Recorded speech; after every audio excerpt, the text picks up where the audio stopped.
استجاب میں ایک دوسرے کو دیکھ رہے ہیں. ارے مکے میں گالی سننے والا، طائف میں پتھر کھانے والا، قدم قدم پہ سجایا جانے والا، ظلم کی چکی میں پیسا جانے والا پیغمبر.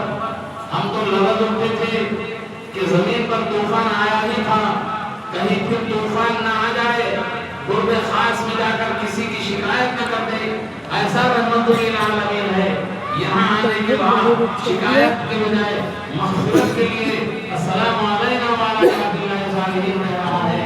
فرشتے عالم جذبات میں اچھل گئے اور پکار اٹھے، اشہد ان لا الہ الا اللہ واشہد ان محمد عبدہ ورسولہ. ہم گواہی دیتے ہیں اللہ کے سوا کوئی معبود نہیں. ہم گواہی دیتے ہیں کہ محمد صلی اللہ علیہ وسلم اللہ کے رسول اور سے بندے. یہ ہماری نمازوں میں بنام تشہد واجب کی حیثیت سے داخل کر دیا. اپنے نبی کے معراج کا تذکرہ نہیں کرو گے. یہ اتحیات جو ہے کیا ہے، تشہد کیا ہے، یہ اللہ اس کے رسول کے درمیان معراج میں جو گفتگو ہوئی تھی وہی ہماری نماز میں واجب کی حیثیت سے داخل کر دیا گیا.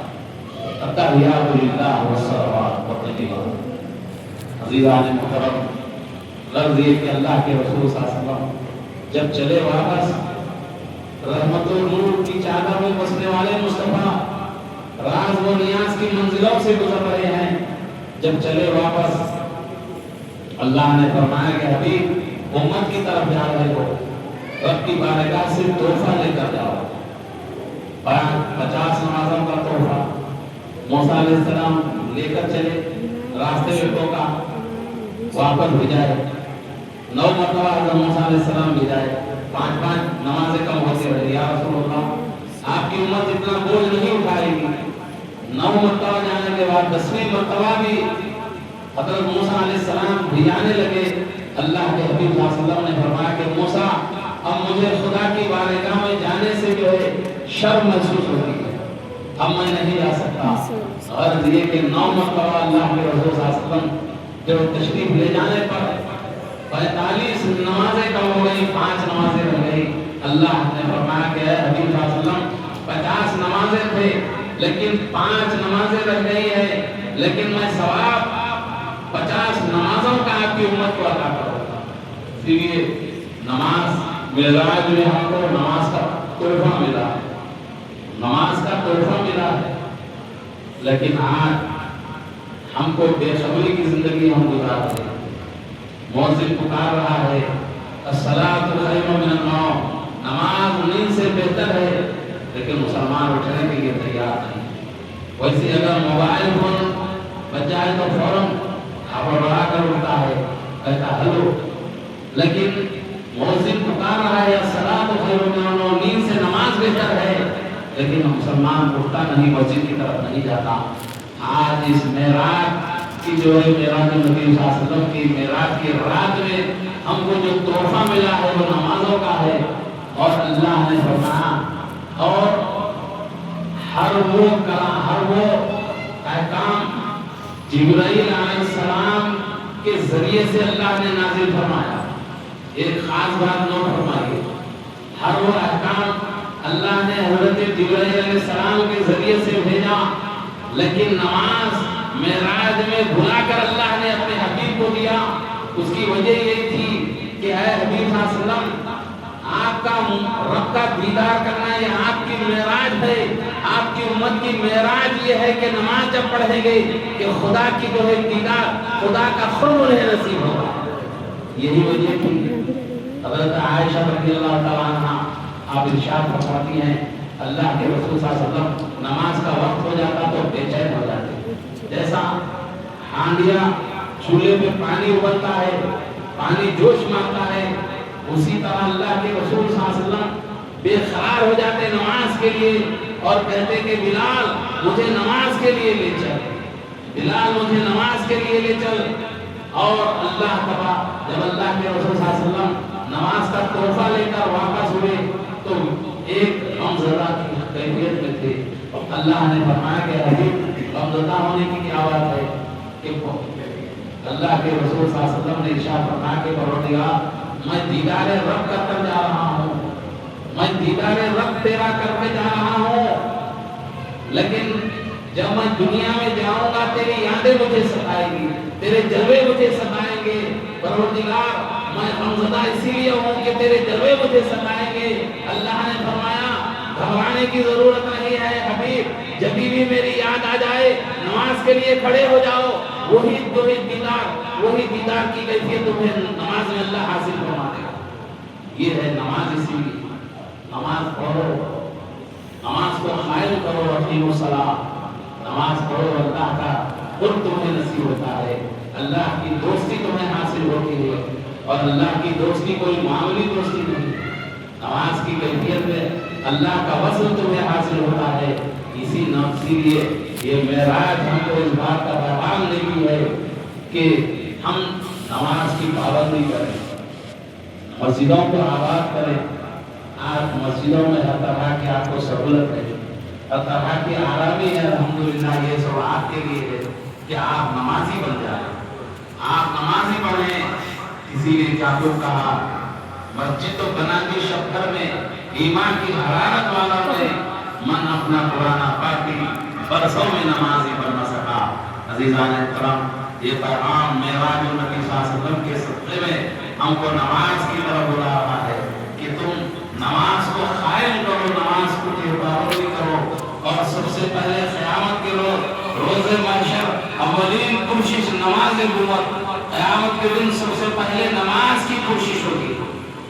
پہلے یہ نہیں پوچھا جائے گا کہ تو حج کیا یا نہیں کیا تھا، تو زکات دیا تھا یا نہیں دیا تھا، تو نے صدقہ و خیرات دیا تھا نہیں، پہلے نماز کے تعلق سے پوچھا۔ جب نماز اس کی صحیح اتری تو سارے صالحات کا اجر اللہ اس کو عطا فرمائے گا۔ یہ کہ نماز کی پابندی کرو، اور رمضان المبارک ہمارے سروں پر ہے۔ اللہ کے رسول صلی اللہ علیہ وسلم ارشاد فرماتے تھے جب رجب کا مہینہ آیا تھا تو اے اللہ ہم کو شعبان تک پہنچا دے، شعبان کے مہینے میں پہنچتے تو اللہ کے رسول صلی اللہ علیہ وسلم فرماتے ہیں اللہ مجھے رمضان تک صحیح و سلامت پہنچا دے۔ آج رمضان المبارک ہمارے سروں پر چھایا فکر ہے، رمضان کے لیے تیاری کرنا ہے، تراویح کے لیے آپ کو تیاری کرنا ہے، روزوں کے لیے آپ کو تیار رہنا ہے، سحر و افطار کے لیے آپ کو تیار رہنا ہے۔ اللہ کیوں کہ روزہ ایک ایسی چیز ہے کہ اللہ فرماتا ہے صوم لی وانا اجزی بہ، روزہ خاص میرے لیے ہے، اس کا جو ہے میں خود اس کا بدلہ، اللہ خود اس کا بدل ہے۔ اس سے بڑھ کر اور ہمیں کیا چاہیے؟ اور روزے روحانی دوا ہے، روزہ کیا ہے؟ ایک روحانی دوا ہے۔ جس طرح ہم جسم کی غذا ایک دو تین مرتبہ جو غذا کھاتے ہیں، اسی طرح جسم کی غذا کیا ہے؟ جسم کی غذا ذکر الہی، جسم کی روحانی قوت۔ تو روزہ کیا ہے؟ روحانی دوا ہے۔ تو روحانی امراض جو پیدا ہو جاتے ہیں اسے روزے کے ذریعے سے صاف ہو جاتی ہے، کثافتیں دور ہو جاتی ہیں، بیماریاں روحانی ختم ہو جاتی ہیں، اور ایک انسان بہترین جو ہے اللہ کا تقوی حاصل کرنے والا ہو جاتا ہے۔ اللہ تبارک و تعالیٰ سے دعا ہے الہ العالمین ہم کو ماہ رمضان تک صحیح و سلامت پہنچا دے، عافیت کے ساتھ ہم کو پہنچا دے۔ اے اللہ رمضان میں خوب اہتمام کرنے والا ہم کو بنا دے۔ اے اللہ رمضان کی برکتوں سے ہم کو مالا مال فرما۔ اے اللہ ہمارے رجب المرجب کی جو ہے معراج النبی صلی اللہ علیہ وسلم کی برکتوں سے ہم تمام کو مالا مال فرما دے۔ اے اللہ آج جتنے تیرے اور تیرے محبوب کا ذکر سننے کے لیے آئے ہیں ان سب کی حاضری کو قبول فرما دے۔ اے اللہ اپنی برکتوں سے ہم کو مالا مال فرما دے۔ اے اللہ نعمتوں سے ہم کو مالا مال فرما دے۔ اے اللہ جو ہمارے قرض میں ہے ان کے قرضوں کو دور فرما۔ اے اللہ جن بچیوں کے رشتے نہیں ہوئے غیر سے ان کے رشتے عطا فرما دے۔ اے اللہ جو بیمار ہیں اللہ ان کو صحت کامل عاجل عطا فرما۔ ہم تمام مسلمانوں کو اللہ حج بیت اللہ کی زیارت نصیب فرما، اپنے محبوب صلی اللہ علیہ وسلم کی روضہ اطہر کی زیارت نصیب فرما۔ اے اللہ جو سال جو ہماری جو 2-3 سال پہلے ہمارے صفوں میں جو تھے آج نہیں ہے، اے اللہ ان کی مغفرت فرما دے۔ محمد سعید صاحب گئے والے ان کی مغفرت فرما دے۔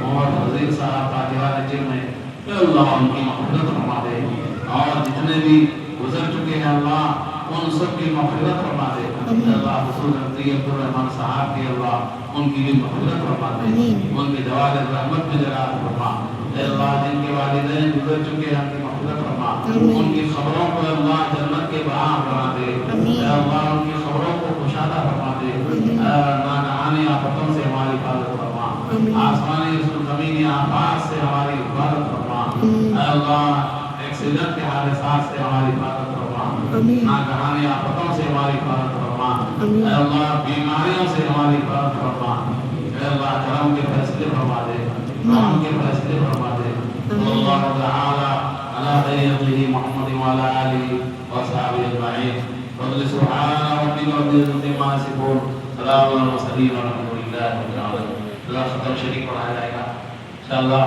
نماز تہجد مسجد اعظم میں 4 تسبیح ادا کی جائے اور فجر کی جماعت 5:50 پہ آج ایک دن کے لیے رکھی